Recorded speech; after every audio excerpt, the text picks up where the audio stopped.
Jadi ubi ini menghidupi banyak sekali stakeholder luar biasa, besar sekali. Kemudian potensi income-nya juga luar biasa. Potensi pasarnya bagus ya. Dan kita ingat kalau kita free trading sekarang, Vietnam itu sangat murah.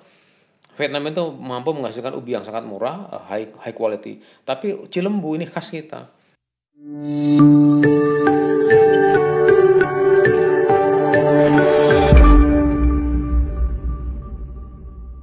Assalamualaikum warahmatullahi wabarakatuh. Salam jumpa Sobat Inovasi, salam sejahtera untuk kita semua. Senang sekali saya Hesti Nurul Utami hadir di sini dalam acara Unpad Innovtalk yang diselenggarakan oleh Direktorat Inovasi dan Korporasi Universitas Padjadjaran yang akan mempersembahkan bincang-bincang dan sharing seputar produk dan aktivitas inovasi hasil riset yang dihasilkan oleh Sivitas Akademika Universitas Padjadjaran. Pada kesempatan kali ini telah hadir bersama saya narasumber yang cukup membanggakan untuk Universitas Padjadjaran. Beliau adalah Bapak Profesor Dr. Science of Agriculture Agung Karuniawan, Insinyur Master of Science of Agriculture. Halo Pak. Halo. Agung, Prof. Agung, apa kabar? Guten Morgen. Prof. Agung ini lulusan dari Jerman. Silakan bisa menyapa dulu Sobat Inovasi yang sedang menyaksikan acara ini, Prof. Halo semuanya, saya sangat bangga bisa diundang dalam acara podcast ini. Terima kasih. Baik, Prof. Agung ini adalah staf dosen dari Fakultas Pertanian Universitas Padjadjaran. Dan pada kesempatan kali ini, Prof. Agung akan berbincang dan sharing mengenai integrated farming system terutama untuk komoditas ubi jalar. Nah, seperti apa dan apa yang melatar belakangi beliau untuk melakukan riset tersebut sampai akhirnya juga menghasilkan inovasi yang sangat bermanfaat untuk industri pertanian. Seperti diketahui bahwa industri pertanian sudah mengalami banyak perkembangan dan inovasi di antaranya untuk sistem produksi pertanian. Terutama kebaruan dalam konsep pertanian yang mengusung pertanian yang terintegrasi. Profesor Agung telah banyak menghasilkan kontribusi hasil riset yang terkait dengan hal ini dan juga turut mengembangkan komoditas lokal pertanian Indonesia yaitu ubi jalar. Nah, sebelum kita berbincang lebih lanjut, Prof. Agung mengenai apa itu integrated farming system, terutama untuk komoditas yang Profesor kembangkan untuk ubi jalar, serta kebermanfaatannya untuk industri pertanian, mungkin bisa dijelaskan terlebih dahulu apa yang melatar belakangi Prof. Agung untuk melakukan riset dan inovasi di integrated farming system, terutama untuk komoditas ubi jalar. Ya, terima kasih. Mungkin agak sedikit ke belakang sedikit. Saya adalah kalau bahasa Inggrisnya plant breeder by training. Jadi saya itu di training dari S1, S2, S3 bidangnya pemulihan tanaman, khususnya plant genetic resources. Jadi sumber daya genetik tanaman di Indonesia itu sangat luar biasa besar. Dan lebih khusus lagi saya mendalami tentang ubi-ubian dan kacang-kacangan. Nah, ketika saya studi disertasi saya tentang bengkuang, yang bin itu di Eropa digunakan sebagai salah satu sumber untuk bahan pangan buat manula dan balita. Jadi hasil kerja saya dulu tahun 1995 sampai 2004 itu ada yang sudah jadi new variety, tapi kami menggunakan waktu itu adalah plasma nutfah dari Amerika Selatan, dari Peru. Jadi kita menggunakan 3 spesies bengkuang, kemudian kita crossing, kita jadi varietas baru. Nah, yang ketika saya kembali ke Indonesia, saya melihat, saya melakukan reorientasi. Ternyata di sebelah Unpad ada namanya Desa Cilembu, ya, yang sangat terkenal dengan khasanah lokalnya dan ubi Cilembu. Why not? Saya lihat belum ada yang menggarap dalam arti konservasi plasma nutfah. Kemudian melakukan modernisasi dalam tanda kutip kebaruan varietasnya, kemudian tata laksananya secara terintegrasi, karena saya lihat kalau petani kita kan kecil-kecil, skalanya kecil-kecil, jadi harus dilakukan sebuah terobosan. Teorinya adalah kita melakukan integrated dari mulai breeding sampai di meja makan. Jadi itu yang sudah saya kemas dalam konsep yang akhirnya didanai oleh KDRK tahun ini. itu untuk melakukan kajian secara komprehensif dari plasma nutfahnya, kemudian dari program budidayanya. Di situ ada teknologi hama penyakit, teknologi budidaya, kemudian juga dengan teknologi pangan.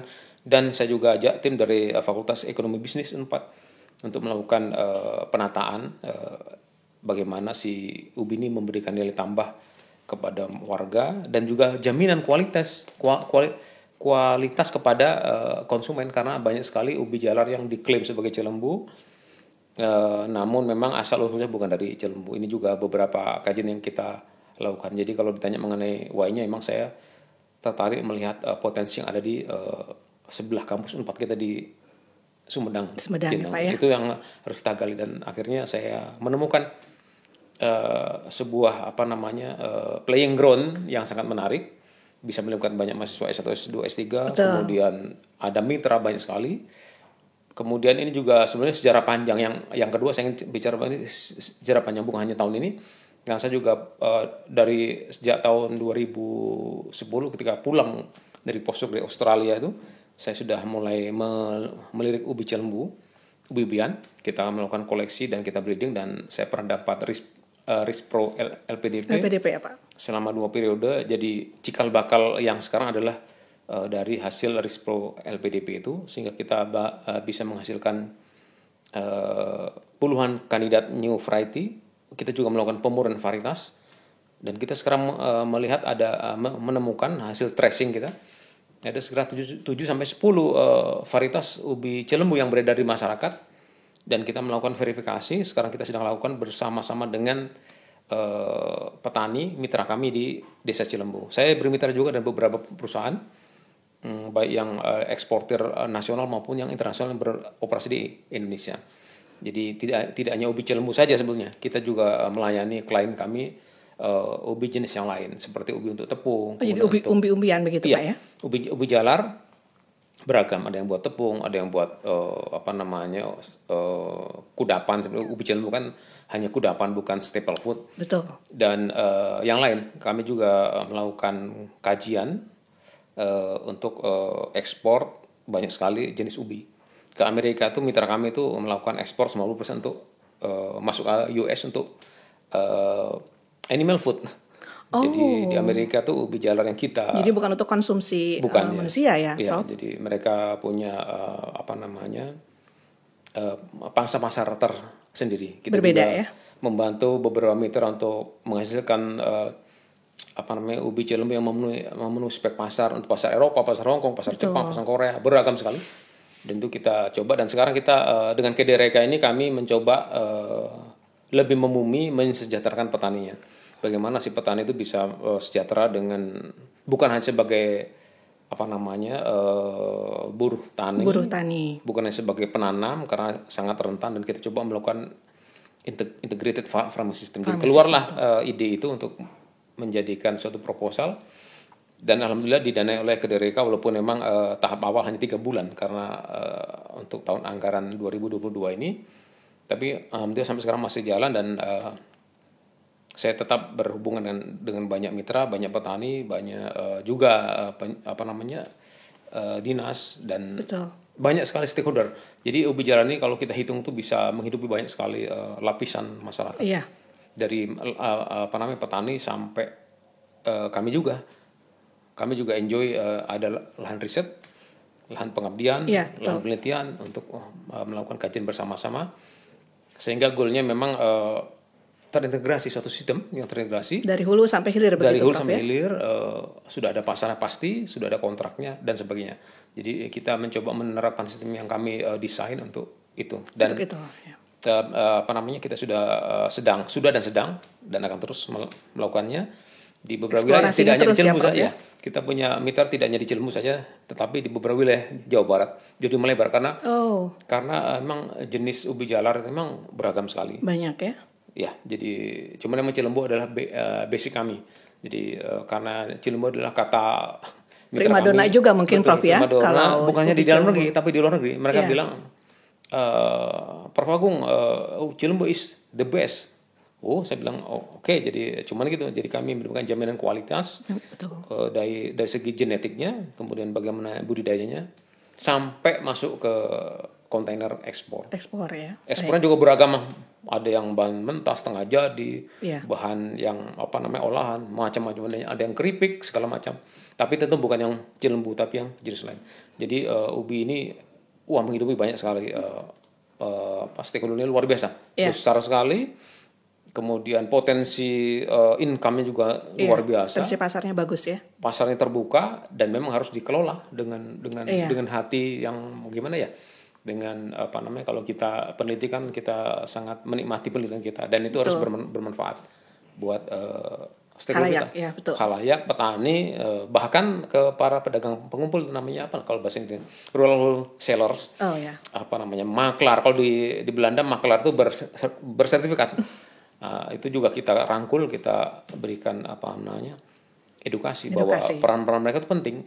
Peran maklar sangat penting untuk menjembatani antara on farm sampai ke pabrik pengolahan sampai ke pasar. Demikian. Baik, menarik sekali apa yang sudah disampaikan mengenai integrated farming system. Nah, sekarang mungkin beberapa sahabat inovasi belum paham juga, Prof, apa bedanya sistem integrasi pertanian terintegrasi ini dengan sistem produksi pertanian yang lain. Oke. Jadi kalau kita melihat production system traditionally, itu memang on farm ini hanya berkutat, hanya fokus kepada produksi saja. Hanya produksi sampai di on farm. Setelah itu mereka nggak tahu apa yang harus dilakukan. Dan harga ini sangat tergantung oleh suasana. Kondisi saat itu bisa naik, bisa turun. Ini yang membuat kadang-kadang para petani on farm itu agak frustrasi. Para growers ya. Terutama yang grower kecil. Iya. Jadi mereka hanya bisa melakukan kegiatan budidaya sampai menghasilkan saja. Mereka tergantung atau pasrah kepada tadi maklar yang datang, pedagang pengumpul yang datang, kemudian ke pabrikan yang mereka mereka akan jual, dan petani ini on farm ini tidak memiliki bargaining position. Jadi ini yang kita coba lihat, karena apa? Petani adalah ujung tombak kegiatan budidaya kita. Betul. Kita beri mereka high quality of variety atau kualitas secara genetik itu murni, tapi kalau tidak dikelola dengan baik, karena kadang-kadang harga turun naik yang drastis, itu juga akhirnya tonase atau dalam tanda kutip kontrak ke pengepul besar itu jadi terganggu. Dan ini sering kejadian. Kemudian yang kedua ada perang di bawah. Perang itu maksud saya para tengkulak tadi, para maklar tadi memang membuat kisruh di level bawah, sehingga kadang-kadang kalau harga tinggi itu ubi belum saatnya panen sudah dibeli, diizinkan. Nah, makanya tim kami juga melakukan edukasi kepada semua pihak yang terlibat. Karena apa? Kalau kita harga tinggi, kita panen muda, itu kualitasnya akan tidak terlalu baik ya. Dan kita akan jadi. Dan kita ingat kalau kita free trading sekarang, Vietnam itu sangat murah. Vietnam itu mampu menghasilkan ubi yang sangat murah, high quality. Tapi Cilembu ini khas kita. Nggak bisa hidup di Vietnam, nggak bisa hidup di. Iya, betul. Oleh karena Cilembu memang salah satu primadona sebetulnya. Jadi saya menjaganya, walaupun saya terus terang selalu melakukan breeding. Sebagai plant breeder, saya melakukan kegiatan untuk menghasilkan varietas baru. Dan itu sudah kita hasilkan dengan warna-warni. Jadi kalau kawan-kawan semua sekarang membeli ubi Cilembu itu warnanya kuning saja ya.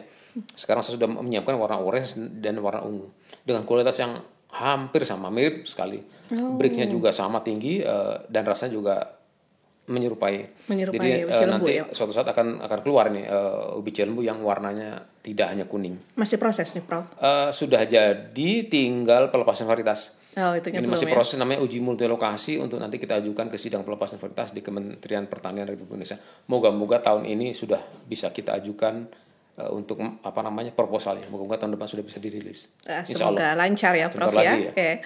Baik, jadi bedanya dengan teknik pertanian yang lainnya itu terkait dengan bagaimana mengintegrasikan pelaku di sepanjang rantai pasok, begitu Prof ya, termasuk aktivitasnya itu menjadi selaras, sehingga kesejahteraannya tidak hanya di hilir saja sebagai pemasar, tapi juga kesejahteraan bagi petani juga, begitu Prof ya. Oke.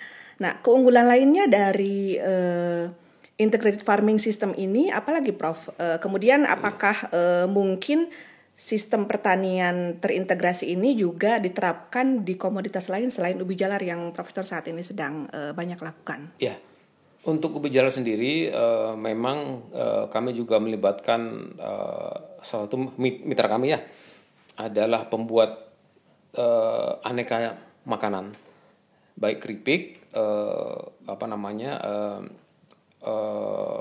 kremes, kemudian bolu dari ubi jalar, dan mereka sudah memiliki jaringan, sudah berjalan. Mereka juga perlu pasokan bahan yang berkualitas. Betul. Jadi kalau ubinya tidak berkualitas itu tentunya pengaruh ke dalam proses produksi jajanan mereka itu. Bisa karena ubinya banyak hamanya, banyak penyakitnya, dan yang paling yang sering kejadian adalah stoknya terbatas. Jadi kita juga ingin melakukan jaminan stoknya itu biar bahan baku untuk industri olahan di rumahan juga bagus. Jadi gerai-gerai penjualan bahan-bahan kue dan makanan kecil yang dari ubi itu sudah mulai banyak sekarang, dan itu salah satu atau saya sebut aja dua mitra saya yang membuat itu sudah berjalan, dan memang sangat sangat terbantu dengan program ini. Program ini ya. Contohnya adalah kalau diterapkan di Manggis, saya juga membantu Dinas Pertanian Kabupaten Lebak untuk masalah budidaya Manggis di wilayah upland area di Kabupaten Lebak di Rangkas Bitung sana itu juga kita terapkan integrated farming system, dari mulai pemilihan bibit, memilih varietasnya, lahannya kita coba kelola sampai ke pasca panen. Jadi ada beberapa model yang kita bisa pilih di tanaman semusim seperti di ubi jalar atau di tanaman keras seperti manggis. Ya, betul. Itu pada prinsipnya sama sebenarnya. Hanya memang kalau tanaman keras kan hanya waktu yang panjang. Kemudian ada tanaman selah. Kalau ubi jalar kan rapat ya ditanamnya. Bisa 70 kali 20 cm kali 10 cm. Kalau manggis kan 1 meter kali 1 meter. Nah, di antara itu kita coba terapkan dengan beragam jenis tanaman yang berumur pendek, hortikultura yang memiliki pasar luas, dan ini berjalan. Alhamdulillah, jadi konsep-konsep yang bisa diadopsi begitu Prof ya dia. Jadi konsep yang di ubi jalar kita adopsi dalam skala tertentu di perkebunan manggis. Jadi bisa manggis rakyat yang kita kelola juga oleh Unpad di Kabupaten Lebak sana. Jadi ini teori yang saya dapat dari teman-teman di agribisnis itu juga saya coba terapkan semampu saya, karena saya base-nya adalah plant breeder, plant genetic resources, tapi saya melihat bahwa memang kita harus terintegrasi dalam action plan di lapangan. Memang tidak bisa saya bekerja sendiri. Betul. Jadi saya ajak teman-teman dari fakultas lain, beragam harus fakultas. Lintas keilmuan kalau sekarang ya Prof ya. Betul. Jadi ternyata sudah bisa juga diterapkan, diadopsi konsep pertanian terintegrasi ini tidak hanya untuk ubi jalar yang jenis tanamannya mungkin semusim gitu ya. Ternyata bisa juga untuk komoditas lain yang secara musim tanam itu berbeda begitu Prof ya, dan berhasil gitu. Nah, tadi seperti sudah disebutkan bahwa ternyata hasil dari konsep pertanian terintegrasi terutama ubi jalar ini sudah bisa diproduksi secara massal ya Prof ya. Iya. Karena tadi sudah ada kaitannya dengan ekspor dan segala macam. Untuk jenis ranching atau jadi gini, di lab kami di lab penggunaan tanaman dan teknologi benih jurusan budidaya atau Departemen Budidaya Fakultas Pertanian Unpad itu kami juga melakukan purifikasi pemurnian beberapa atau beragam varietas lokal yang memiliki nilai ekonomis tinggi, termasuk ubi cilembu. Kita juga memiliki tidak hanya ubi cilembu, tapi beberapa lagi yang memang secara tradisional tuh sudah memiliki nilai ekonomi tinggi yang diekspor atau memenuhi memenuhi industri produk setengah jadi. Artinya kami juga selain ubi cilembu, kita juga tadi saya sampaikan kita jadi juga ada bahan mentah, ada bahan setengah jadi yang komersialisasinya begitu Prof ya. Jadi kami sendiri, bukan saya, mitra saya, kita mendidik mitra sampai mendapatkan sertifikat sebagai penangkar, sertifikat pembibitan. Nah, yang melalui dia kita komersialisasikan. Kan? Itu beberapa varietas lokal yang memang secara hukum, secara regulasi boleh. Boleh. Ya. Tetapi yang produk kami, yang hasil pemulihan, yang belum dilepas memang tidak bisa kan harus melalui tahap-tahapan proses tertentu, tidak bisa dikomersialisasi sebelum dilepas. Oleh karena itu yang kita komersialisasikan adalah varietas lokal. Yang hasil pemulihan masih belum tetapi di dalam regulasi kita boleh menjual produknya tapi tidak boleh menjual bibitnya. Artinya saya boleh menjual ubi hasil panennya kepada khalayak, boleh saya jual, tetapi saya tidak boleh jual bibitnya sebelum varietas itu dilepas. Secara regulasinya begitu. Betul, ya, Prof. Secara regulasi begitu.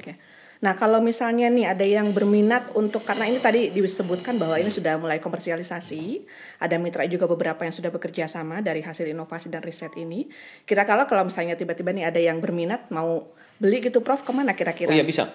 Jadi kami sudah melayani beragam klien, baik skala kecil maupun skala besar, untuk jenis-jenis tertentu tadi yang saya sampaikan, untuk bibit yang lokal, terutama ubi Cilembu. Ini kami juga fokus karena permintaan bibit ubi Cilembu sangat besar sekali. Kalau 1 hektar kita perlu sekitar 33.000 stek.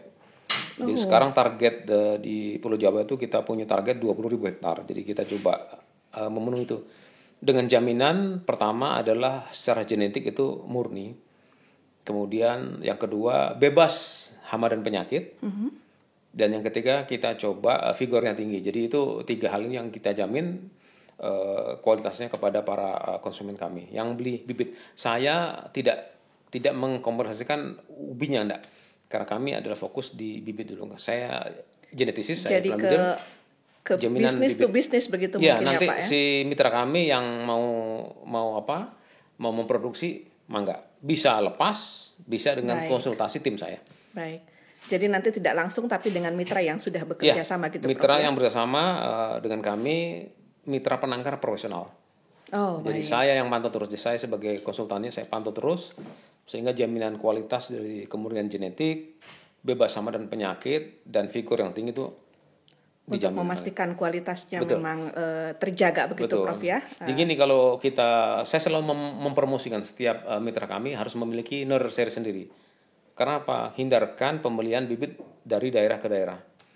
Pertama, kemurnian genetiknya tidak terjamin. Betul. Kedua, itu potensi membawa bibit penyakit dari satu wilayah ke wilayah lain. Oleh karena saya sangat strict, saya larang kepada mitra kami, mitra besar terutama untuk membeli bibit tanpa rekomendasi dari saya. Karena saya nggak akan jamin kalau terbawa beberapa stek aja ke wilayah dia, maka dalam waktu 2-3 bulan habis tuh satu hamparan. Terutama yang hama penyakit utama. Penyakit puru, penyakit kutu putih, kemudian lanas bisa kebawa ke sana kemari. Oleh itu saya selalu sampaikan dan saya promosikan setiap perusahaan yang besar harus memiliki pembibitan sendiri untuk tadi. Jadi karena pertanian itu kan berbeda, Prof ya, sistem bisnisnya, sistem produksinya dengan industri-industri lain ya. Jadi tadi tidak bisa misalnya membawa bibit dari tempat lain ditanam di lahan yang sedang diteliti, karena nanti akan berbeda ya. Bedanya. Nah ini menarik sekali ya, Sobat Inovasi, mengenai bagaimana ternyata sistem pertanian terintegrasi ini dapat membantu untuk memberikan solusi bagi pertanian di Indonesia, juga mengusung atau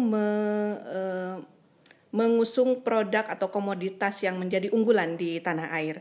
Nah, Prof, bagaimana kira-kira untuk pengembangannya dari produk riset ini di masa yang akan datang? Ya, kalau pengembangan produk riset, pertama tentunya adalah varietas baru ya. Walaupun varietas yang lama seperti Cilempun kita perbarui, minimum kita perbarui tadi kemurnian genetik, vigornya, dan bebas hama dan penyakit. Untuk yang lain-lain kita terus bekerja melakukan breeding, kita juga konservasi, kita juga melakukan terus kajian untuk menghasilkan beragam jenis karena kebutuhan mitra kami beragam. Semakin banyak mitra itu semakin beragam jenis ubi yang mereka minta. Yang spek mereka memiliki spek yang berbeda-beda. Betul. Jadi misalkan untuk spek tadi untuk makanan hewan kesayangan atau pet di Amerika itu mereka menggunakan jenis ubi A. Kita bantu mereka menghasilkan varietas baru yang sesuai dengan spek mereka. Nanti oleh pabrik itu mereka akan olah setengah jadi di sini kemudian sebelum diekspor. Di tempat lain ini juga ada permintaan unik ini. Ingin dibreedingkan dari Korea ini salah satu mitra kami ingin dibreedingkan bukan ubinya tapi tangkai daunnya. Oh, begitu. Jadi tangkai daun di sana katanya pernah ke breeding farm kami di Ciparanji di Jatinangor tuh. Mereka memilih beberapa varietas baru yang memang tangkai daunnya besar-besar. Jadi mereka tidak makan tidak sasaran bukan ke ubinya, tapi ke tangkai daunnya. Saya tanya buat apa? Buat sayur. Oh, jadi daunnya diambil untuk sayur karena memang kayak konsumsi sayuran di Korea itu tinggi ya. Kemungkinan ya. Kemudian juga mitra kami dari China pernah datang ke saya ingin dibantu breeding yang high salt content. Saya tanya buat apa? Pertama buat makanan hewan di sana buat babi, yang kedua buat minuman keras. Saya angkat tangan. Ketika mereka menyampaikan hal yang kedua, saya angkat tangan. Walaupun saya tahu tugas saya hanya menghasilkan varietas, tapi saya angkat tangan karena saya tidak ingin terlibat terlalu jauh. Saya bilang kalau saya breeding untuk hal yang lain, oke. Yang lainnya, yang lokal ini kita melakukan perbaikan varietas lokal. Misalkan varietas lokal yang sangat terkenal di masyarakat, yang semakin kesini kan ada perubahan lingkungan, perubahan iklim, perubahan global warming itu semakin rentan ke perubahan cuaca sehingga dia kadang-kadang rentan ke penyakit, ke hamanya. Bahkan bentuk ubinya berubah. Ya, ini kami sedang kaji, kita akan mencoba perbaikan dengan teknik-teknik breeding, kita coba kawinkan dengan familinya yang satu famili masih untuk memperbaiki sifat tersebut. Ini ada satu unik, yang sangat unik, varietas yang sangat digemari oleh petani dan sangat digemari oleh para mitra bisnis kami, mitra pabrikan tuh. Semakin ini bentuknya semakin tidak beraturan. Inginnya yang bulat, cantik, rapi, ini semakin saya uji tuh tidak beraturan. Ini saya sedang kaji nih. Gimana caranya betul, gitu Prof ya? Kemudian beberapa petani juga ubi cilembu sendiri ada 7 macam sampai 10 macam. Ada yang besar-besar, Bu. Jadi ubi cilembu itu idealnya kan 200 sampai 250 gram per ubi. Kulitnya cantik, mulus. Nah, sekarang malah ada yang ubi jalar yang sebesar paha. Jadi itu malah drop, tidak bernilai. Tidak bisa dijadikan sebagai ubi untuk kudapan yang harganya mahal, hanya jadi ubi gorengan. Itu juga ada jenis-jenis tertentu yang melalui perubahan. Jadi varietas yang lama itu melalui seleksi alami berevolusi yang dipercepat berubah. Saya sudah kaji itu. Jadi berbeda bentuk juga nilai ekonomisnya berbeda gitu ya. Prof ya ternyata. Cara budidaya juga hati-hati. Kalau kita, saya sebagai agronomis ditantang, Pak Agung bisa nggak menghasilkan ubi yang 25 ton per hektar? Bisa saya. Tapi saya nggak jamin pasarnya. Betul. Kalau cilembu, saya idealnya saya akan menghasilkan 15 sampai 18 ton per hektar dengan kualitas yang tinggi, itu sudah sangat menguntungkan. Kita nggak perlu bermain dengan tonase tinggi, tetapi quality.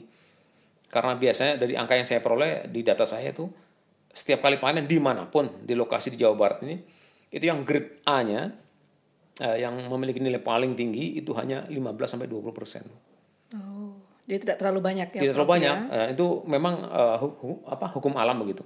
Nah, saya sampaikan ke beberapa kolega juga ke kepala dinas ke tanaman pangan di Kabupaten Sumedang, kita tidak perlu terlalu bermain tonase tinggi.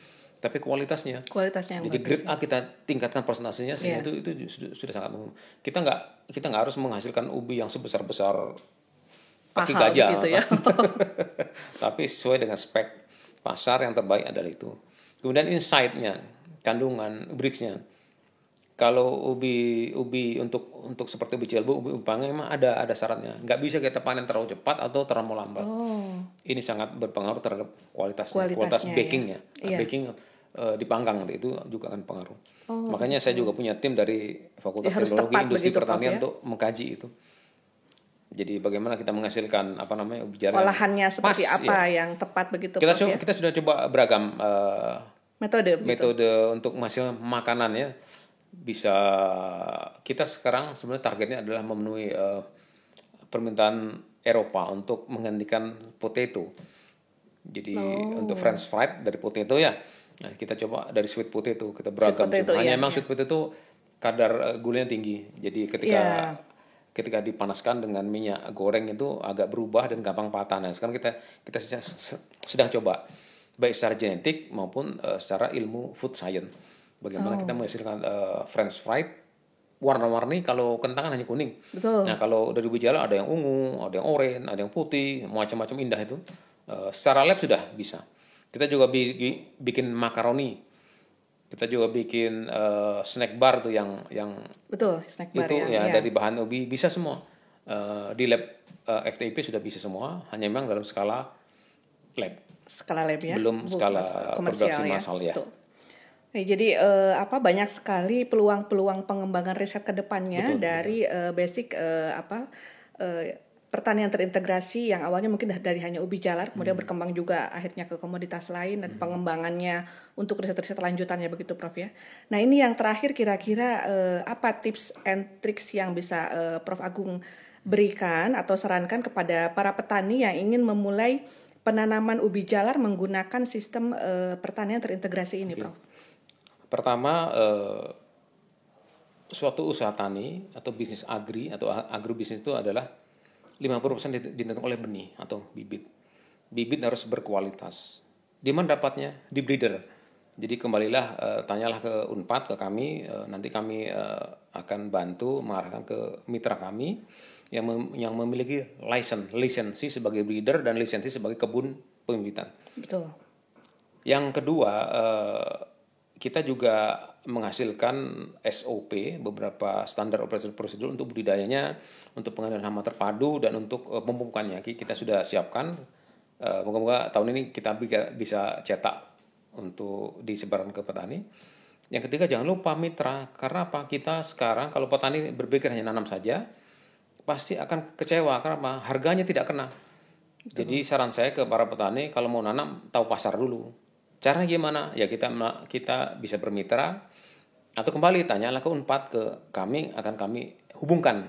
Kalau belum punya mitra, kita hubungkan mitra. Kalau mau edukasi, kontrak, kita bantu. Mau hal yang lain, kita juga bisa bantu. Jadi untuk hal yang tertentu kita free, kita pengabdian. Hal yang lain, misalkan dengan mitra besar kami, tentu ada hitungan rupiahnya, karena kita juga profesional. Kita juga perlu dana untuk melakukan kegiatan, kita juga perlu dana untuk memaintain riset kami. Jadi kalau untuk perusahaan besar kita ada hitungannya, kalau untuk UMKM biasanya saya free. Baik, jadi pengabdian kepada masyarakat. Betul, ya Prof ya. Jadi hasilnya tidak hanya untuk personal gain atau untuk kepentingan semata bagi profesor ataupun untuk tim misalnya begitu Prof ya, tapi juga untuk kebermanfaatan bagi masyarakat. Bukan riset by riset saja, tapi riset for development. Research for development, baik, itu keywordnya dari Prof Agung. Baik, terima kasih Profesor Agung atas sharing dan bincang-bincangnya pada kesempatan kali ini. Sebetulnya masih banyak yang ingin didiskusikan ya Prof, karena ternyata ini menarik, karena mungkin perspektifnya ini bisa dari bermacam sudut ya, tidak hanya dari kepentingan pembudidayaan tanaman, Profesor Agung sebagai plant breeder begitu ya, tapi juga ternyata dari sisi bisnis ini cukup potensial untuk bisa dikembangkan ya. Dan juga ilmu sosiologi, saya juga bergaul dengan banyak petani. Bagaimana kita mengambil hati petani juga perlu trik khusus. Betul. Meningkatkan kepercayaan mereka, karena petani kita unik. Iya betul. Mereka percaya setelah hatinya kena. Kalau kita belum merebut hati mereka, biasanya mereka agak menjaga jarak. Tapi begitu kena, jadi semuanya lancar. Tidak mudah begitu Prof ya, untuk bisa akhirnya berkoneksi atau bermitra dengan banyak pelaku di sepanjang rantai pasok begitu ya. Rantai pasok itu luas sekali, dan memang itu saya beruntung saya sekolah dan kerja di Unpad, karena di Unpad komplit. Semua bidang keilmuan ada semua. Ada, ya? Kalau saya ada problem, saya tinggal konsultasi ke kolega saya, ke sejawat saya, dan alhamdulillah selama ini lancar saja. Saya bukan Superman, saya hanya seorang plant breeder yang hanya jago di bidang saya, tetapi tidak jago di bidang lainnya. Terutama di sosio-humaniora yang saya perlu banyak sekali konsultasi dan diskusi, dan alhamdulillah semuanya lancar saja dan lancar ya. Sangat enjoy sih. Baik Prof, sangat insightful apa yang disampaikan oleh Profesor Agung mengenai pengalamannya dan juga keberhasilannya dalam menghasilkan produk inovasi dari Fakultas Pertanian Universitas Padjadjaran, terutama untuk pengembangan industri pertanian. Namun karena waktu yang membatasi kita, semoga kita bisa bertemu lagi dan berbincang lagi di lain kesempatan untuk sharing mengenai perkembangan riset dan inovasi lainnya mungkin Prof ya, yang sudah dilakukan mungkin di episode berikutnya di Unpad Innov Talk. Dengan demikian kami akhiri bincang-bincang pada hari ini. Semoga apa yang disampaikan bisa bermanfaat untuk Sobat Innov Talk semua yang menyaksikan acara ini. Saya Hesinul Utami dan Profesor Agung mengucapkan terima kasih dan undur diri. Sampai bertemu lagi di episode Unpad Innov Talk berikutnya. Assalamualaikum warahmatullahi wabarakatuh.